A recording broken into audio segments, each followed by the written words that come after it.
Recently, IRCC released a 447-page internal training guide for immigration officers.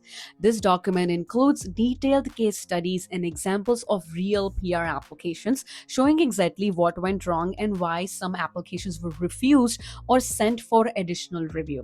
So in today's video, I'm breaking down these real mistakes and, more importantly, how you can avoid them. So let's get started. I'm going to keep the examples the same way, but I'm going to change the names, okay? Hi everyone, my name is Shivani and I'm a licensed immigration consultant from Waterloo, Ontario, and I'm also the founder of Zeste Immigration Services Incorporation. This channel is all about Canada immigration, related updates, new programs, the eligibility criteria, and so on. So if you're interested in these topics, then make sure that you subscribe to this channel if you haven't done it already, and also hit the bell icon so that you get notified every single time I post a new video.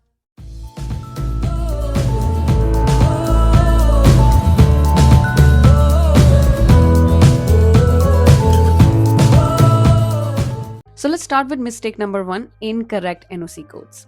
So Canada uses the National Occupation Classification, or the NOC system, as you all may be aware of, to assess whether your work experience matches the job roles that are eligible for immigration. But here's the catch. Officers don't just look at your job title, they closely examine your job duties. So let's take the case of Priya, who applied under the occupation of retail supervisor. However, when the officers reviewed her reference letter, her duties aligned more with that of a cashier, which is a lower skill role or lower tier category under the NOC system. Since the responsibility did not match with the claimed NOC code, her application was flagged for further review.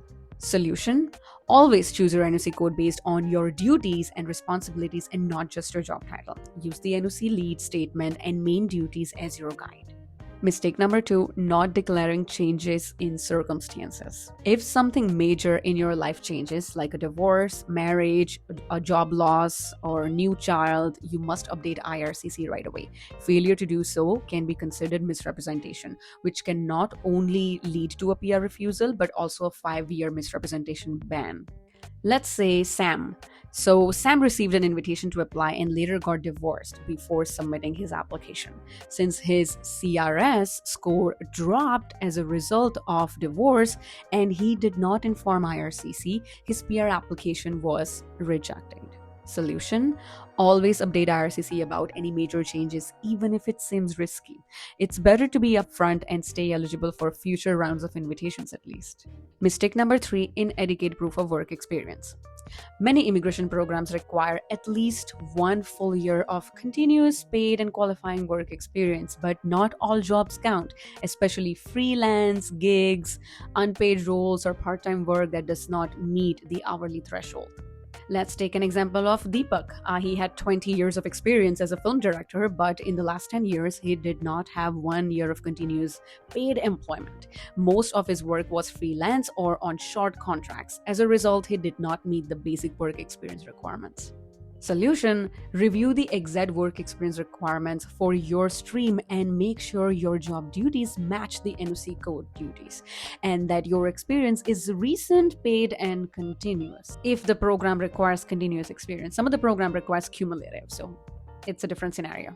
Also, make sure that you have sufficient proof of work experience and proof of payment, okay? Proof of payment could be salary slips, pay slips, tax filings, bank statements, etc.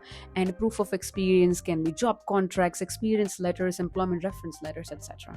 Mistake number 4 is expired or invalid language test results. Language tests are another area where applicants slip up. Even if your scores meet the required CLB level, your test must be valid at the time of submitting your PR application. Well, let's take an example of Fatima. Fatima received her invitation to apply in November 2022. She submitted her PR application in December, but her IELTS test had expired just a few weeks before. Despite having good scores, her application was refused. Solution: only take language tests from IRCC approved providers and make sure they are still valid at the time of submission. Language test results are only valid for 2 years. Mistake number 5, and one of the very popular ones, is misunderstanding program requirements. Each immigration program has its own rules, and not understanding them properly can cost you your chance.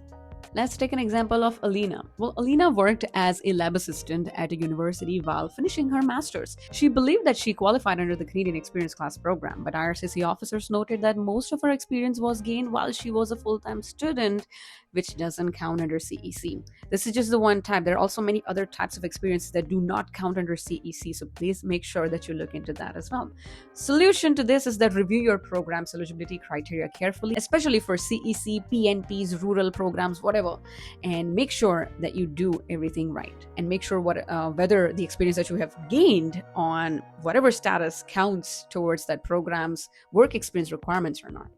In such a scenario, I strongly advise that you speak with a licensed immigration consultant before even starting your application in any program. So an RCIC, someone like me, can explain you the program requirements very well so that you do not misunderstand anything. Feel free to book a consultation with me using the link in the description box, or simply Google search as Zeste Immigration Services Incorporation, or simply visit our official website, which is www.zestcanada.ca, and book a consultation from there. I'll be more than happy to assist you guys.